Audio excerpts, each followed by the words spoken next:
میں اللہ کو گواہ کر کے سب کو ضمانت کے طور پر مجھے نہیں معلوم کہ آج کے بعد کیا ہوگا، لیکن میں آپ کو گواہ کر کے اپنی ماں کو گواہ کر کے یہ بات کر رہا ہوں۔ آج کے اس دور میں آئی ایس آئی پوری طرح جوڈیشل پروسیڈنگز کو مینیپولیٹ کرنے میں انوالو ہے۔ آئی ایس آئی کے لوگ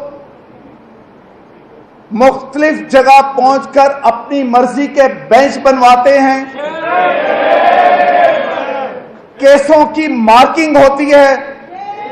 میں اپنی ہائی کورٹ کی بات کرتا ہوں، آئی ایس آئی والوں نے میرے چیف جسٹس کو اپروچ کر کے کہا کہ ہم نے الیکشن تک نواز شریف اور اس کی بیٹی کو باہر نہیں آنے دینا، شوکت عزیز صدیقی کو بینچ میں مت شامل کرو۔